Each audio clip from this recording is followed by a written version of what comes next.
Good afternoon and welcome to CIO Chat Live 2.0, the virtual edition.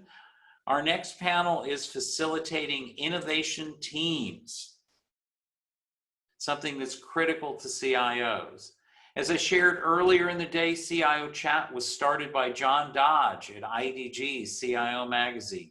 CIO Chat is a Twitter chat that occurs on Thursdays between 2 to 3 Eastern. We're a nonprofit 501c3 focused on two things: CIO education and STEM diversity scholarships and mentorships and internships. If the latter is something you're interested in, please send me a text or a tweet. Our next event will happen at Georgia State University in April of next year, and a big thanks to Boomi for making these happen. Our board has a variety of experiences, from Quick Creek and the American Cancer Society to Adobe to higher education. And this panel is facilitated by Tim Crawford. Tim has a panel with a variety of experiences, including nationwide insurance, healthcare, and higher education, and the public sector. So I'm really thrilled to have this panel. I know you're going to learn a lot from it. Facilitating innovation teams. Tim Crawford. Miles, thanks so much for that introduction, and thanks to everyone for joining us on this live session. These are definitely interesting times that we are in, that we're all experiencing, regardless of where you are around the US, around the world, sitting in your living room, your office, wherever you might be. I'm joined today for this discussion by 5 of my colleagues to have a discussion around innovative teams and leading innovative teams, facilitating and leading innovative teams. So I'll have each of them do a brief introduction, but maybe we can just kind of set the stage here and start with Jay. So Jay, could you just give us a brief introduction? Yeah, sure, Tim. Thanks so much. So I'm Jay Brodsky. I'm the Chief Digital Officer at AGU. We're a scientific association based here in Washington, D.C. The American Geophysical Union is our longer name. And we serve a community of about 250,000 scientists who study the Earth and space located around the globe. And we help them share their science with the world. We help them meet one another, solve problems, and try to make this a better place to live. That's great. Thanks, Jay. David, how about you? Sure, great to be here. David Chow. I play 2 roles, which is pretty unique in terms of what I'm doing. I'm the CIO for Liu Medical Group, which is a pharmaceutical company based out of Singapore. And they have 50+ sites throughout Australia, Singapore, and China, specifically in the Shanghai region. And I'm helping them build out 2 hospitals in collaboration with the Cleveland Clinic. And then my other hat is I advise a lot of Fortune 500 companies, technology vendors on their go-to-market strategies focused on healthcare, along with various health systems. So I get to see both sides of the world at this point. And I'm sure that's an interesting world in these days. Great, thanks, David. Stephen. Hi, everyone. Thanks, Tim. So at the moment, I have a consulting firm called Just Right Strategies. For the last 20 years, I have been working in the higher education space, mostly in CIO capacity. At the moment, I am functioning as an interim CIO for a university in Pennsylvania, a public university. So lots of interesting things happening in higher ed these days, if you're reading the press at all. And prior to coming into higher ed about 20 years ago, I was in corporate America, most notably Campbell Soup, and spent some time in a large healthcare system. So pretty significant technical background, mostly in leadership or executive roles. Great, thanks, Stephen. Mike, how about you? Sure, thanks, Tim. Mike Fulton here. I head up the technology innovation team at Nationwide. Nationwide's a Fortune 75 financial services and insurance company here in the US, headquartered in Columbus, Ohio. I also am an adjunct faculty member at The Ohio State University here locally, teaching a course called Managing Digital. Great, thanks, Mike. And last but not least, Mr. Thiele. Hi, Mark Thiele, CEO, founder of Edgevana. a company focused on helping to lower the barriers to entry for edge development in the data center space specifically. But my history really, and what brought me here likely, is I've been in the IT space for the vast majority of my 30+ year career, building infrastructure and teams for companies like HP and VMware and a few other notable names. I've done pretty much everything in the infrastructure space, from building out networks to entire data centers to the infrastructure that runs a campus and everything in between, and have led teams all over the world. And most recently, before a recent acquisition, I was CIO at Apsera, a container management platform company out of San Francisco. Great. Thanks, Mark. And I'm Tim Crawford, CIO and Strategic Advisor at Avoa, and will be the moderator for this session. So to kind of set the stage for our conversation, innovation sits at the heart of change. And as leaders, we really strive to infuse a culture of innovation into our teams. So let me kind of kick off our first question with just kind of a softball approach. How are you fostering innovation? But more specifically, how is innovation being fostered in this time of change? As we think about our new normal, we think about how things are changing. And David, I want to start with you because you are working in healthcare and there's a lot happening in that space. But maybe you can start off our conversation around innovation and leading innovation, and feel free to jump in the healthcare aspect or go broader.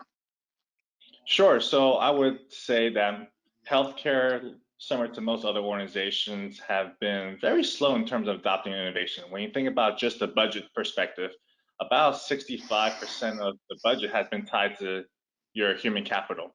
And what's left? You probably have maintenance agreement, and that leaves a very small margin to do something new. So historically, we have been trying to pilot projects, go through proof of concepts, and I'm a big believer in stop piloting.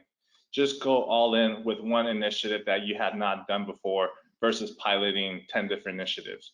So historically, that has been the trend in healthcare. Therefore, innovation adoption has been slow. Now, fast forward to 2 months ago, COVID really innovated us. Right? We all of a sudden had to move towards virtual healthcare, providing telemedicine as part of the routine for delivering care, number one. Number two, scaling out the remote workforce, all of a sudden where you have thousands of employees working remotely. And now we're also starting to see, wow, our infrastructure really sucks. We can't support this at scale. So organizations now are looking to innovate in those two areas of offering virtual workforce and virtual delivery of healthcare.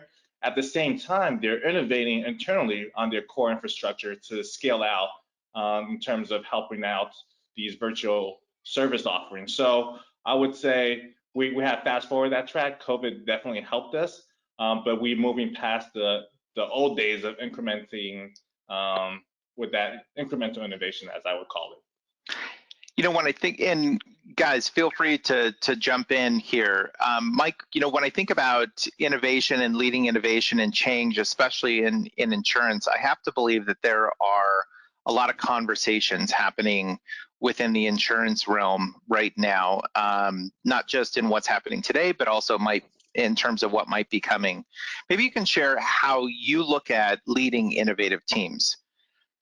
Yeah, thanks, Tim. I think you're exactly right. And we in insurance and financial services are seeing some of the same sorts of challenges that David is seeing. We think about how we go to market a lot of times with the kinds of decisions that small business owners, that individuals are making related to investment choices, related to insurance. We expect them to need an advisor of some sort, an insurance agent, a financial advisor, and we've always kind of envisioned that to be face to face.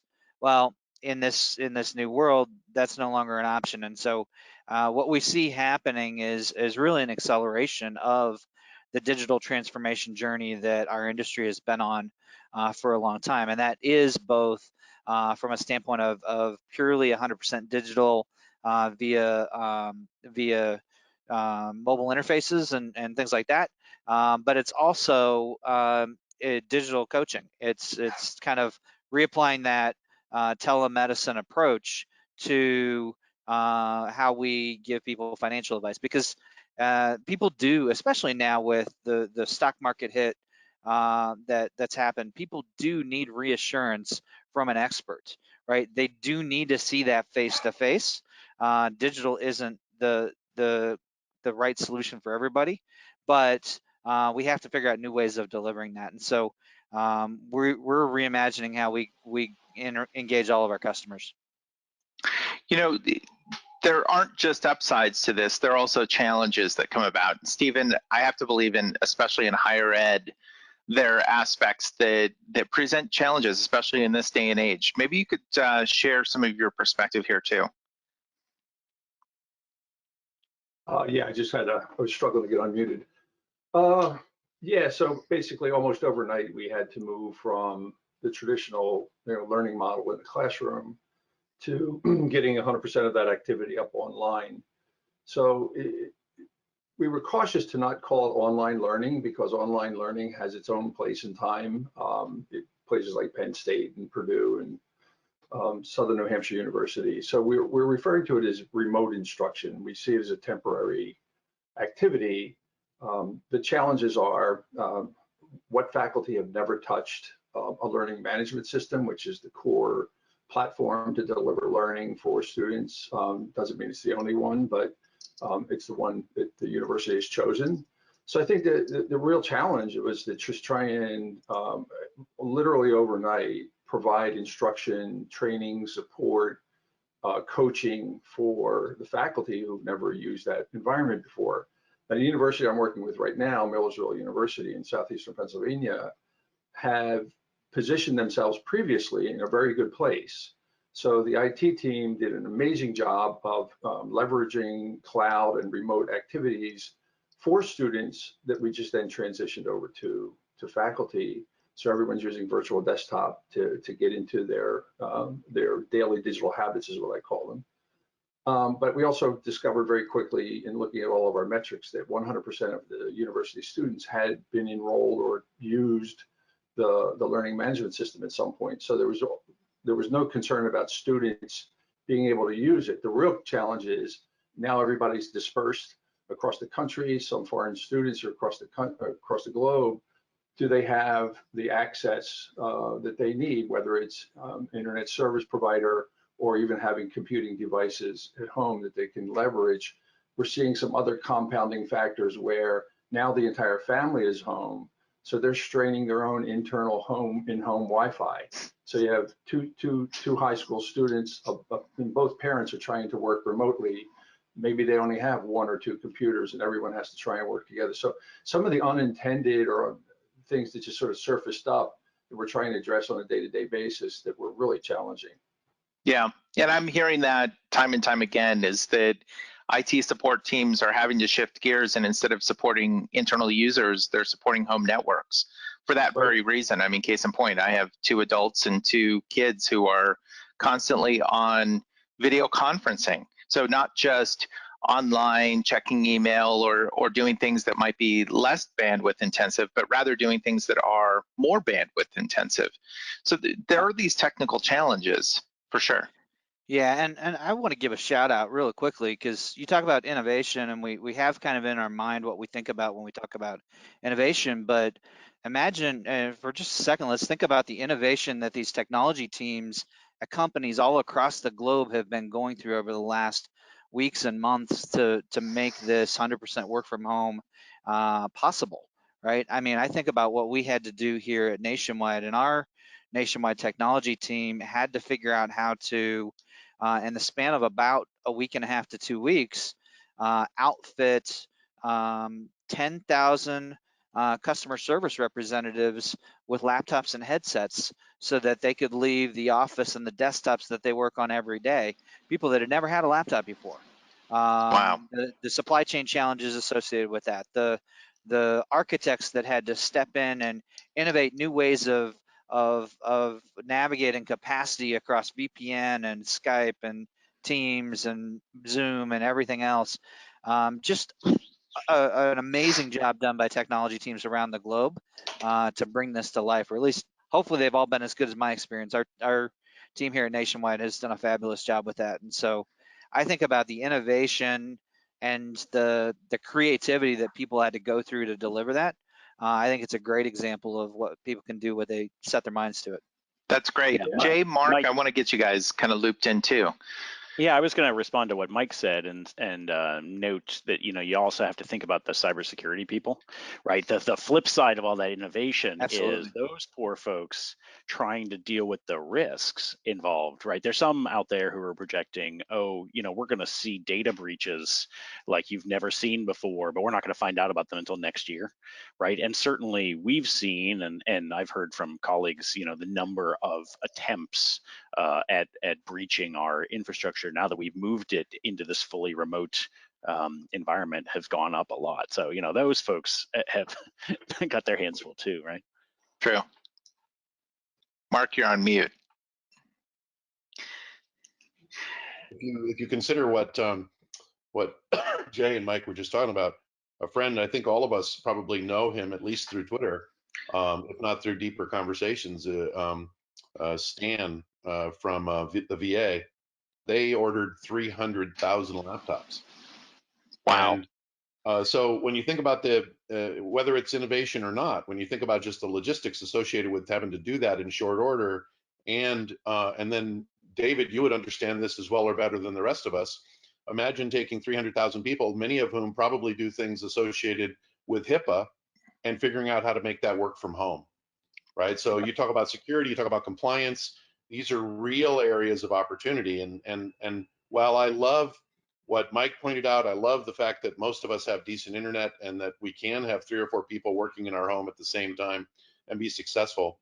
I long for innovation that gets this quality of internet capacity to a much broader percentage of the population, because we still have real gaps. Yeah, I mean, go ahead, David. Just the number of devices, a lot of my peers, they can't get enough devices to give out to their employees. So that ramp up, number one, lots of innovation happening there from a supply chain, logistical perspective. And then we talk about providing virtual care throughout the US. That's great. The metropolitans are connected. Major cities have 5G, but look at the rural areas. They're struggling with just 3G. So that is definitely a challenge. And I would foresee a lot of the telecom vendors stepping up to provide bandwidth, because without that, there is no connectivity. Forget about what we're talking about here about the remote workforce. Yeah, right. And to that point, actually, each of you have made a point along these lines. I'm hearing from fellow CIOs that said early in this process, they would send their teams out to every big box store, buy every laptop, monitor, webcam, keyboard, mouse they could, just because they knew they didn't have the inventory, nor could they get that through distribution because they knew that everyone else is going to be competing for the same resources. How have you, as we kind of go beyond just the work from home or working remotely, how have you led teams, or what aspects of leading teams can really help that situation in terms of trying to instill innovation and a degree of cleverness into your teams that might not otherwise have been there in the past? I don't know who. I would say how, even what the discussion that we're having here, I definitely encourage our teams to be open and having discussion with their peers outside of the media employees. So being able to connect with folks in other parts of the world, other verticals, just having that discussion stimulates that thinking. So I definitely encourage folks to utilize the social channels from a learning perspective. You may not need to engage as active, but at least read about it, and read about something that's gonna make you think differently. So that's one way I definitely encourage folks to utilize the amount of free information that we have in the world and just consume it and use that to our advantage. And Tim, I was going to say, from my perspective, and David, you you touched on this a little bit. It is so much about the listening, right? My team, now we're spending all of our time in these little boxes, these little video boxes on our windows, but the effort it takes in those experiences to say, hey, Mark, I haven't heard from you. Tell me what you think, right? And try and elicit those great ideas that are in your team somewhere, but they just haven't been, expressed.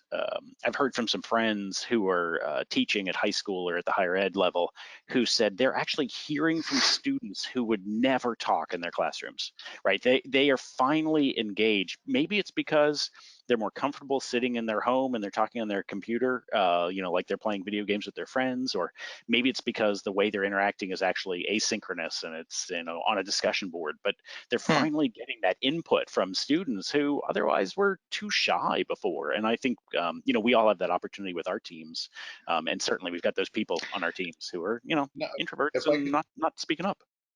Yeah, and if I could add to that just a little bit more, Tim, hopefully we're not taking this too far, but when you think about communication in general, certainly some of us, I'll blame Tim and I as examples.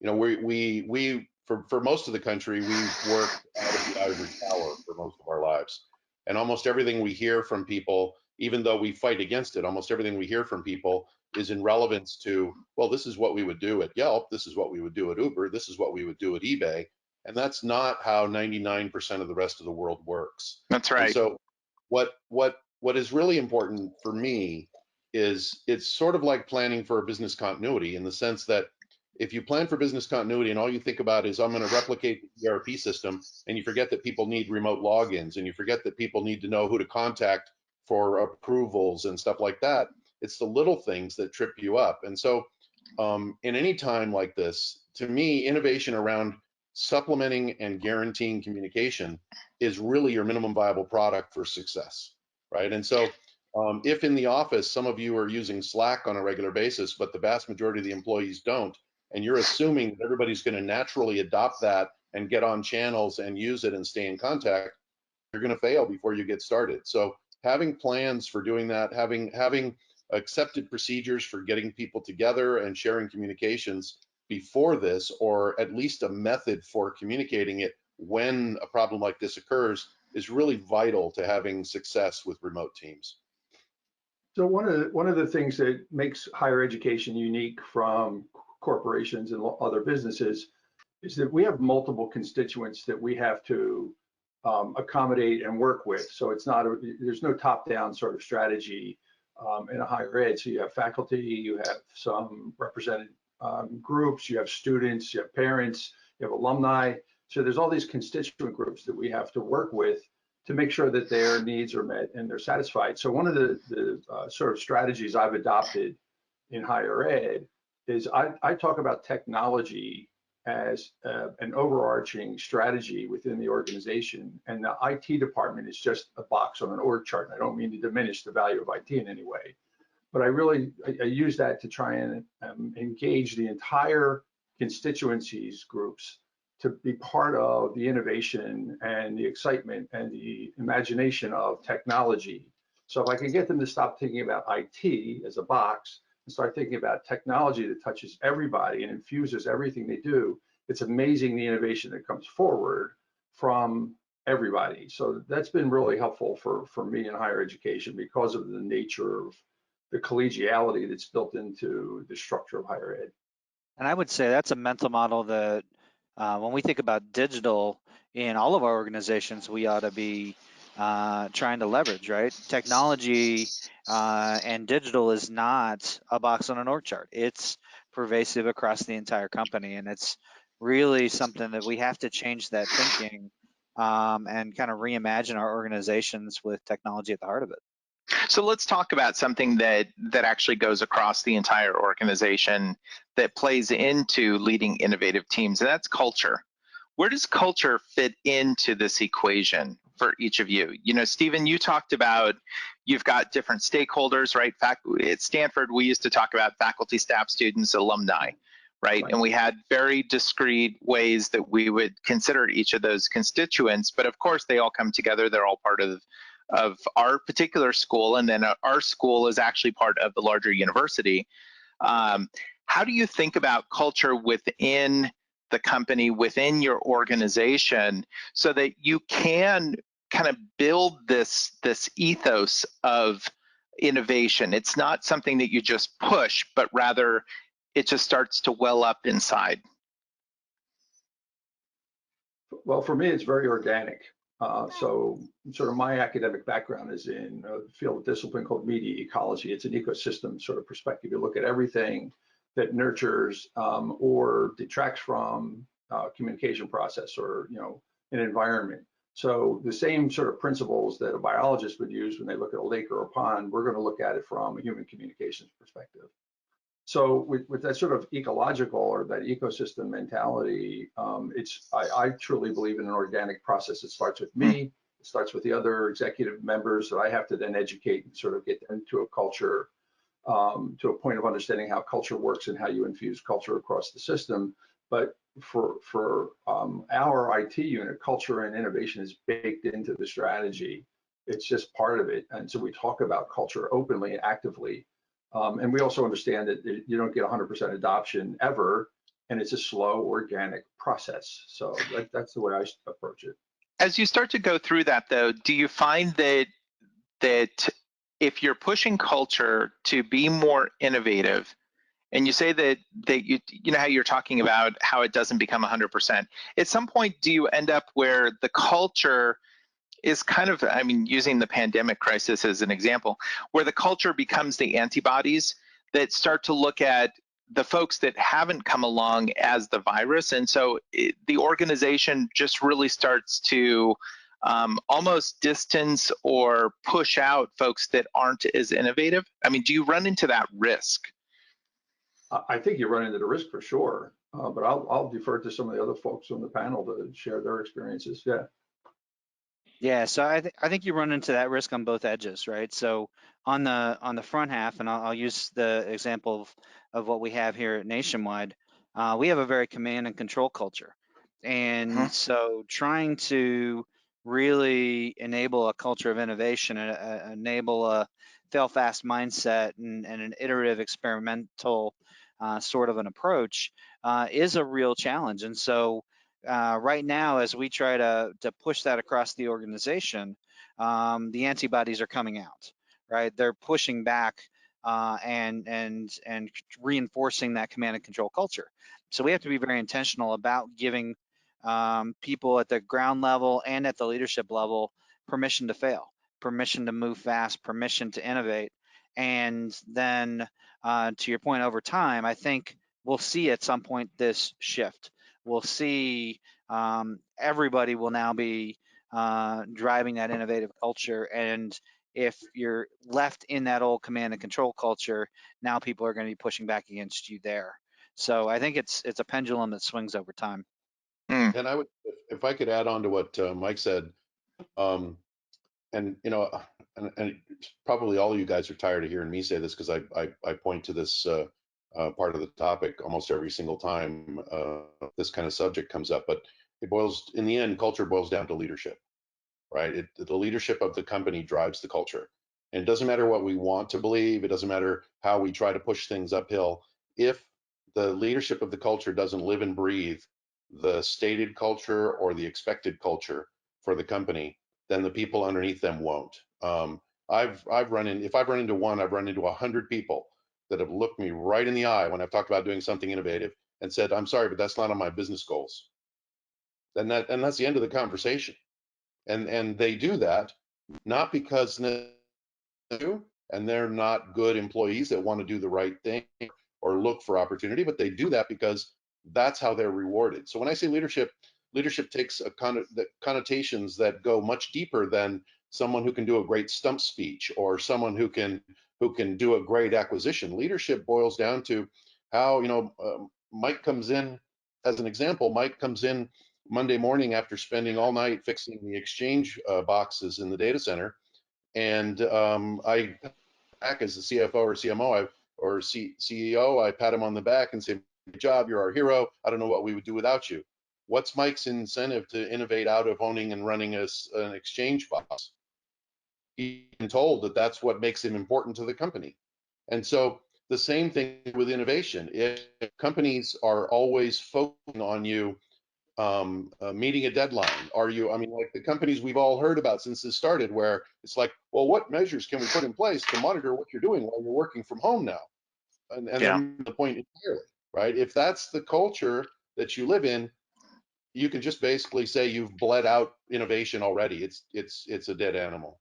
So to that point, Mark, so is leading an innovative team a science or an art? I mean, obviously the initiatives and how folks are compensated or how they're incentivized, that was the word I was thinking of, how they're incentivized is really, really key. There's also an alignment piece that comes into this, a vision. But when you think about leading innovative teams, is it an art or a science? Yeah, I don't think they're mutually exclusive, right? I think they're both. You could say leadership is a science, but in reality, it's also an art. I would say that from my perspective, some of the mistakes that we make, assuming we even have a good culture, is some of the mistakes we still make is when we get down to the nuts and bolts of how people respond to this, and how do you take humanity into the data might debate it with 5 extra minutes to meditate. Me, on the other hand, need a whiskey and a cigar from 3 to 5 in the afternoon and nobody talking to me in a dark room or looking out over the pool. Innovation isn't something that you can demand. It's like saying, Mark, you need to create a viral video. That's not a thing, right? That's not a thing. Innovation is not a thing you can just turn on or turn off. But what you can do is help make the ground around your teams fertile enough for them to be able to grow in the ways that they can grow. Some people are going to be innovative, some of them aren't, but at least if you open the opportunity for them, then you have people that are at a minimum more likely to even just not just follow a rote process every time and be in a position to be willing to question, why are we doing this? And in many cases, that's enough. Yeah. So I would disagree with Mark, right? So I think innovation can be taught. I think innovation can be learned. I think there is a process to innovation. Invention, on the other hand, may be a little bit more of an art and may be difficult for people to learn how to do that. But I do believe that that to do innovation well, you really have to have the right amount of process, but there needs to be some process. You can't just go off into a dark room and magically think up amazing things and then poof, that's going to be a new production solution in market. There's a process that goes behind taking that idea, flushing out that idea, vetting that idea, and proving that it's going to matter to a customer. And so I think that's a common misconception that I think we struggle with from an innovation standpoint. We struggle with folks who think that, yeah, if you have a great idea, that's all it takes. And that great idea is like the spark that lights the fire, but that fire requires firewood, it requires air, it requires a whole lot of things before it becomes what you eventually see. The match you started with isn't just all you need. That's a great point, Mike. Stephen, so you look like. Yeah. So higher ed has this, someone much smarter than me once said, higher ed's really, really good at teaching innovation and really, really crappy at doing innovation. So I just thought I'd throw that out there because it's fun. I think and it's true, I think, in my opinion, I actually think it's true. But there are some signal markers that you can build into a culture, to an organization, that indicates that innovation is important. So for example, we have a line item in the budget for innovation, and how we disperse that is a little bit more scientific. So faculty can apply for it, students can apply under a grant sort of process. You can come up with an idea, staff, it doesn't matter. I sit with my team and we watch a segment of Cirque du Soleil, not to be entertained, but to start to analyze what was the thought process, what made them want to, how did they innovate that particular act, where did that come from? I mean, because Cirque just does things so differently than everybody else. So I think there are some signal markers. Innovation is language in the strategic plan for the university. So I think there's some markers there to tell people, listen, it's okay to be innovative. It's okay to think differently. So I think there's some signal markers along the way to help move that needle. Stephen, when you think about that and having that line item in the budget, are you also having very discrete time allocated for staff to be able to get creative and innovative, or do you ask them to come up with that on their own and find that time? It's built in, for at least for my group. So we have 7 what we call underlying tenets or principles or practices of technology, and one of them is innovation. So every time we sit down and have a conversation about a potential project or we do planning, we talk about availability, scalability, interoperability, data portability, ubiquity, transparency, and then innovation. So if, a faculty member or one of the academic divisions may come to us and say, we need to solve this problem. Well, we solved that problem 3 years ago, but let's think about doing it differently. So innovation, different, change, I don't know what language you want to throw in there, but it's baked into the process. And by constantly reinforcing these sort of 7 practices of IT, and every time we touch a project, then everyone starts to hear that over and over and over again. And I will tell you that this transition to remote instruction has brought innovation out of the faculty like I've never seen before. And I've always thought faculty were very innovative individuals because everybody teaches differently and they come up with really interesting ideas on how to provide that content for the students. But what we're seeing now is just truly sort of revolutionary in terms of innovation. It's pretty cool. So Tim, Okay. I wanted to pick up on something Mike said before, right, about the ability to fail and how critical that is in terms of having a culture that supports innovation. Because I think that, I have seen in my travels, right, that really does limit organizations when folks are saying like, oh yeah, feel free to innovate, but don't mess up. Right. But I'm wondering, David, you mentioned before, right, that you've adopted this practice of like stop doing proofs of concept and just get out there and do something. Like, how do you balance that? I mean, do you need the ability to fail to be able to undertake such a strategy? Definitely you need the ability to fail, but also make that initiative part of your project. It is not a test pilot project. It is not a project that we do for innovation. It is part of your core delivery. So when you take it from that approach as far as here's something new, we're going to go all in, and this is going to work, it's a very different mentality. But I also do agree from the culture perspective that Mark was talking about is you got to have, it is something that has to start from the ground up. I do not like to measure innovation because sometimes you can't measure it. Every time you go to a CFO to say, here's my ROI for innovation, you're going to fail because you look at the successful startups, most of them do fail. So you have to figure out how to get around that of measuring ROI, and you have to, it is an art to figure out how to utilize it as far as part of your core delivery. But to measure success is very hard because most organizations, even those you just mentioned, they do set aside budget for innovation. It is not enough. Let's say you get $5 million for innovation. What happens then? You go buy a shiny new tool, a new app, and you call it innovation. But in the end, you didn't do anything. You just increase your operating costs because you bought something shiny. Now your operating expense is going to go up for maintenance the next few years, but it's not really innovation. So what I struggle with and what I'm seeing lots of organizations, specifically in healthcare, is they develop these innovation centers, but what happens is they're just buying new stuff. Now, I've seen some good ones like TechSpring out of Bay State where they've been running for 5 years and they're actually ingraining these new products that they develop as part of operations. So they're essentially going all in and saying, we're innovating, but we're also going to utilize it. And that's a very different approach. And it's hard to measure the ROI. They probably don't have an ROI, but they had to get something to get started to get to where they are today. But David, kind of coming back to what you were saying about measuring success, maybe it's not, well, I'm trying to think of how to maybe balance that a bit. If we look at startups, you're absolutely right. Most startups fail, but you always have that one that really kind of stands out. I mean, if they all failed, we wouldn't see startups the way we see them today. Is there something we can learn from that model that maybe could play into experimentation within the corporate enterprise? So for example, yeah, you might have, out of 10 projects for that particular year, yeah, maybe 9 of them do fail, but you get that one magical project that really succeeds. And so it's not as much ROI, but it's measuring innovation and success based on the whole rather than looking at each incremental project or each incremental initiative.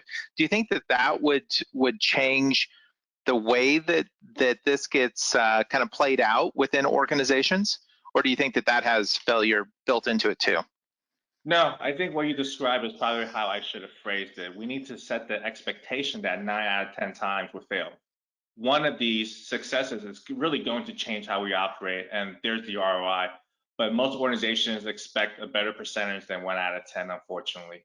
So we have to figure out that expectation. I think you said it correctly. How do we present it up front and lay it out? This is what will happen. But if we do get this right, your return could be 10x, 20x, and some of them may not be hard dollars. Operational efficiency is what you're going to gain, and that's the hard part. That's really hard for us to measure. I mean, this is where you have to bring like the big 4 consulting firms that are PowerPoint monkeys. They do a great job of this, giving me these ROIs. But CFOs love to say, "What is my hard ROI?" And sometimes put that together. But I think the way you framed it is perfect. 9 times out of 10, it's gonna fail. Well, the way that we approach this here at Nationwide, and now we are, as I mentioned, a Fortune 75, so we have the scale potentially to be able to do this, and sometimes other companies may not be able to do, but we approach it as a portfolio problem, and we really take the mindset of managing our innovation practice like a venture capitalist would, right? And in fact, we have a venture arm where we fund innovation outside the company, but we try to bring some of the same practices, some of the same learnings to our internal innovations as well. And we actually have a portfolio evaluation committee that is run just like our ventures committee is run to evaluate external investment opportunities. So I do think there are approaches and ways to do it, and it's managing each individual innovation initiative, leveraging some of the learnings and best practices of startups, maybe leveraging a lean startup approach, maybe leveraging a design thinking approach that brings that customer centricity to help make sure you're going to hit the mark, but then leveraging that portfolio approach like a venture capitalist to look at your innovation portfolio in total, and then determine whether you're making money there or not across the entire portfolio.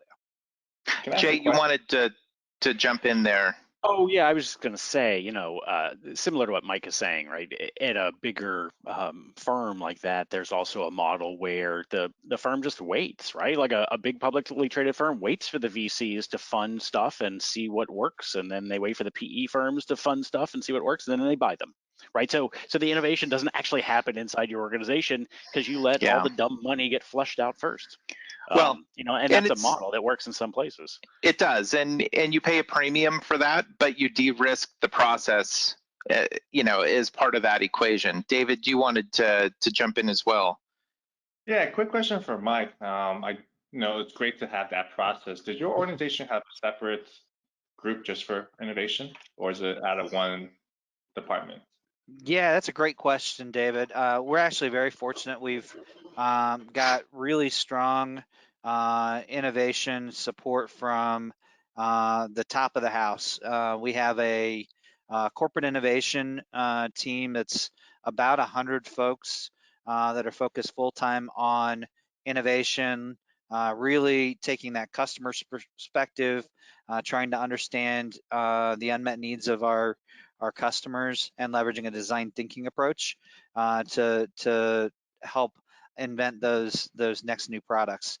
Then we've got a couple of different business unit innovation teams that are, again, about 20 to 25 full-time folks focused on really understanding business model innovation, understanding the competitive landscape, understanding the jobs to be done, still keeping that customer lens, but focused on the viability of bringing new products to the market.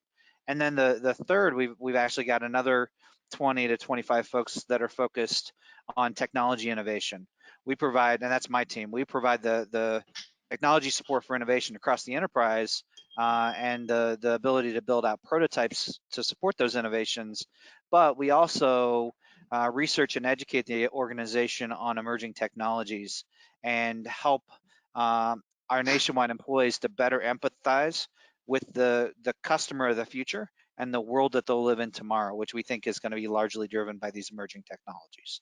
So That's we great. do have a pretty robust innovation structure, and it's been proving pretty fruitful so far. So I want to layer in kind of the here and now into our conversation. You know, we've talked a lot about different ways and different aspects that come into leading innovative teams. As we think about what's changed just in the last, few months with the pandemic crisis, the economic crisis, how has that changed your thinking, or what actions you might have changed or done as part of leading innovation within the organization? So I don't know who wants to jump in on that. Mark? I'll start. I mean, in my new company is kind of small to use that as representation. So I'm going to say what I've actually done in the past for a problem that wasn't quite this serious, but from a mental and physical health standpoint, but just it was a problem from a large scale financial crisis standpoint. And it was an internally driven focus on making the most out of a bad situation, and literally using the difficulty that we were in the middle of as a driver for making advancement. And how does that work, or why does that work? Well, from my perspective, it works because it's kind of like pulling off a Band-Aid, right? I mean, my dad taught me when I was a little kid, and I got into a lot of scrapes when I was a little kid. When you pull a Band-Aid off your leg, don't pull it off one hair at a time. Just get it off, rip it off, get it over with. And when you're already in pain, when a company's going through a major acquisition or divestiture, when you're going through a financial crisis, you're already going to hurt. The news is already going to be bad. The press is going to hate you. The Wall Street is going to be picking on you and everybody else in your category, if appropriate. Use that opportunity to do those things that under normal circumstances where you just want to catch the 12-knot wind and stay in the direction of the waves, and you don't want to rock the boat. Use it to rock the boat, mess things up, try new things, come out the other side stronger. And I think this situation that we find ourselves in right now, for all of its myriad downsides, I'm a minor example of those downsides in the immediate situation I'm in.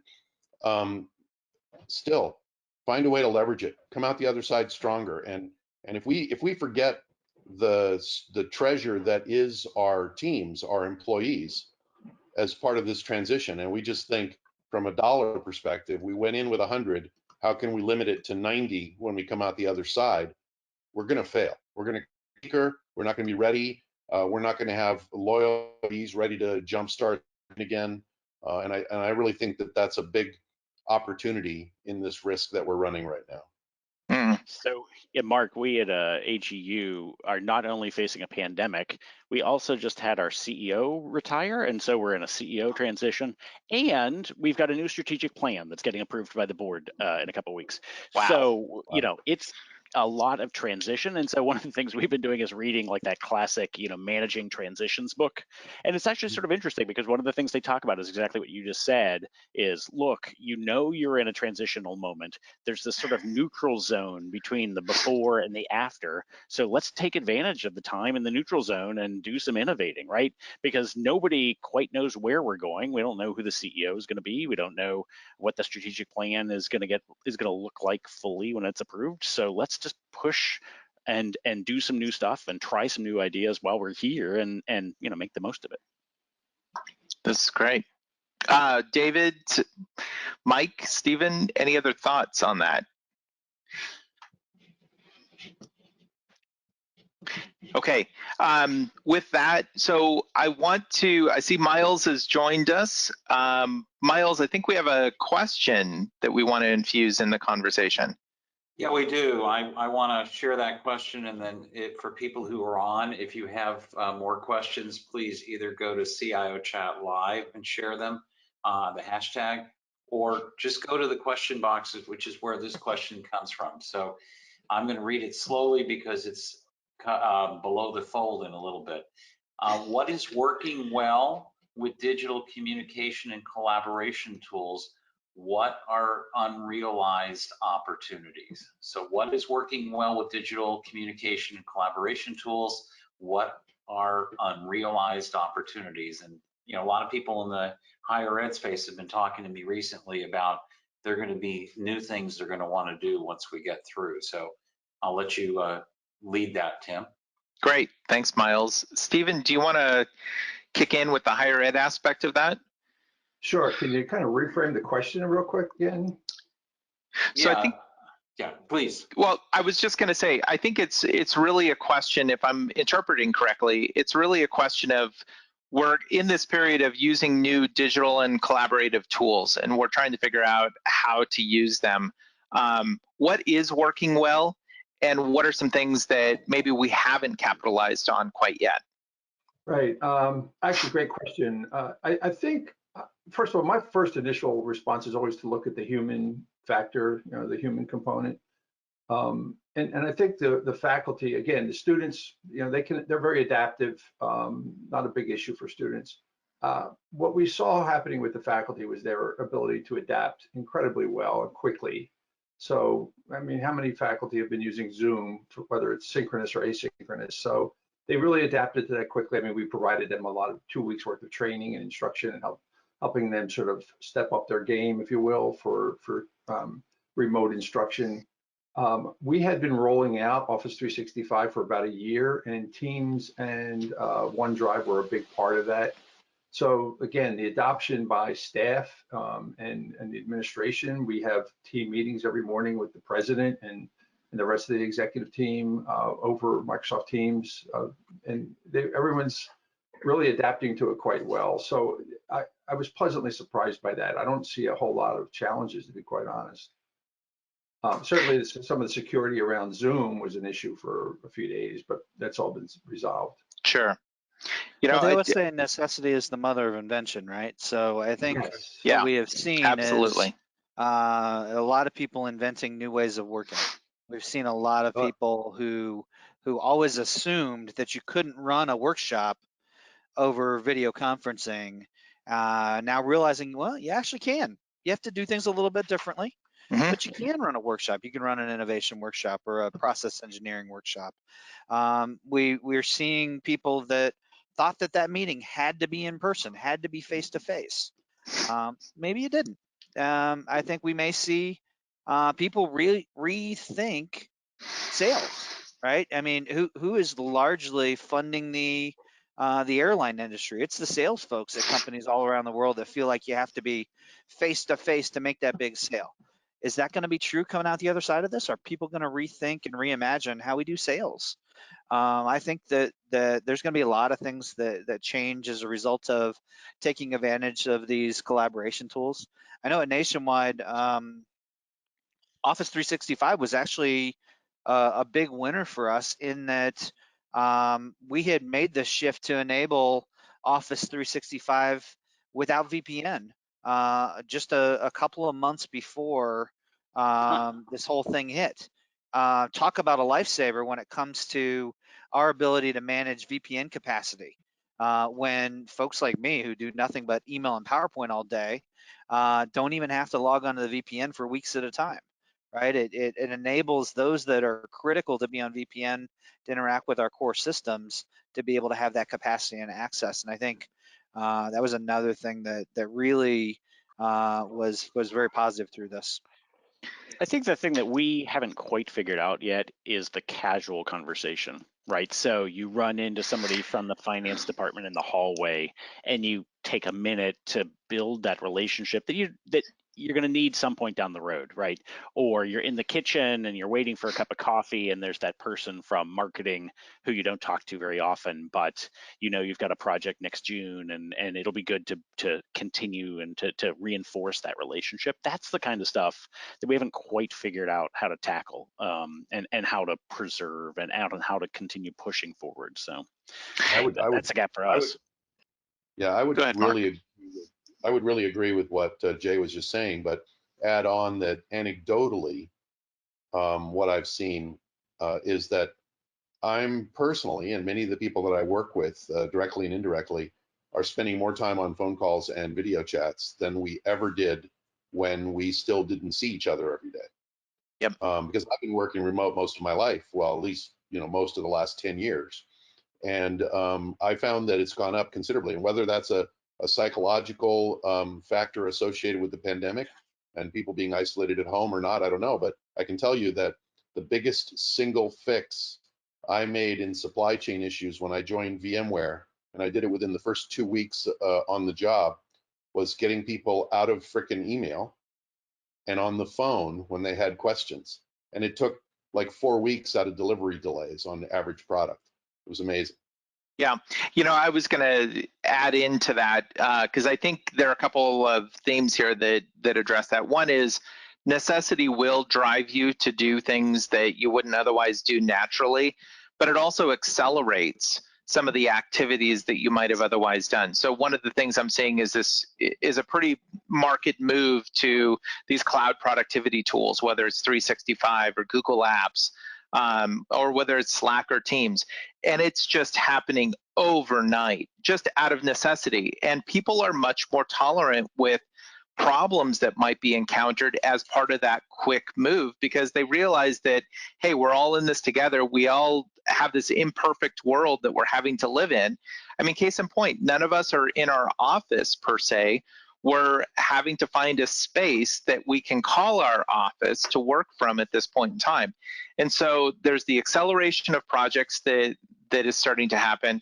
There's also, kind of Jay, to your point, there's the water cooler talk, but there's also a culture that's starting to shift. To Mark's point of having more conversations with video, I fully agree. God, I can't even talk, which is probably a good thing. But I fully agree that there are far more video conversations that I'm having these days than I have ever had, more than phone calls.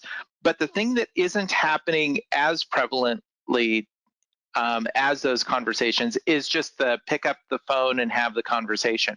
Now, there are a few companies that have built cultures around this where I'll just pop on and hit up Mark on a video call and he can decline it or he can answer it just like you would a phone call. When we get to that point, all bets are off in terms of changing those dynamics because now you start to create situations where people can have those ad hoc conversations. But that's a pretty dramatic cultural shift. We're not there yet. We're still trying to figure out, okay, how do I get my mic off mute? How do I ensure that my video is working? Okay, I've got really bad lighting, it's the basics. We have to get through the basics. But once we get through those, I think we'll see these tools really flourish and we'll start to look at new ways to use the tools. So Tim, we got one more question though, which I'd love to just squeeze in if you could. Let's do it.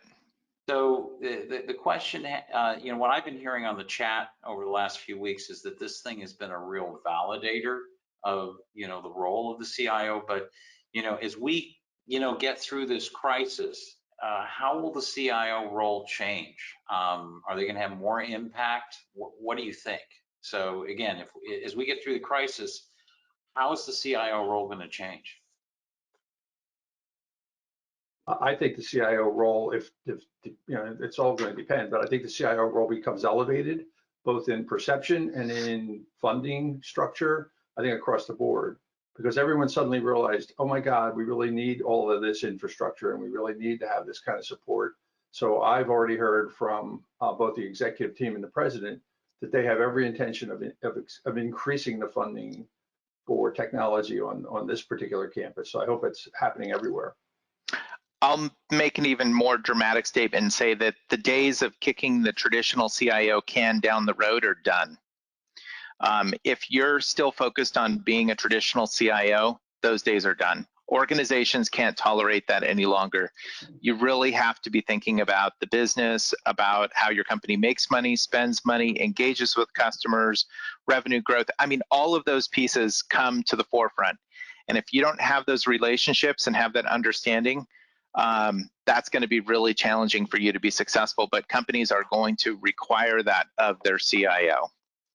And I have one more, Tim. So to echo what Tim mentioned, a lot of CIOs are also going to be exposed, even like the inability to scale a lot of exposure there. So if your house is not in order, you are really exposed during this time. So I do see a lot of change, a lot of potential, and people are looking for that next generation CIO that Tim had just mentioned.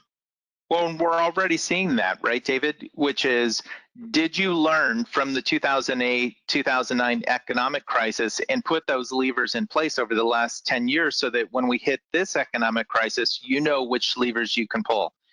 And in the conversations I'm having, unfortunately, those lessons were not learned. Well, I want to thank all of you for coming today. This has been a phenomenal session. I hope that people learned a lot from it. Do see us on the CIO Chat Live weekly starting next week again. And as well, please, next year, pencil in April, and we'll meet you live in Atlanta. So again, thank you all for coming. Thanks, everyone, and thanks, Miles. Thank you. Thanks for having us. Thank you.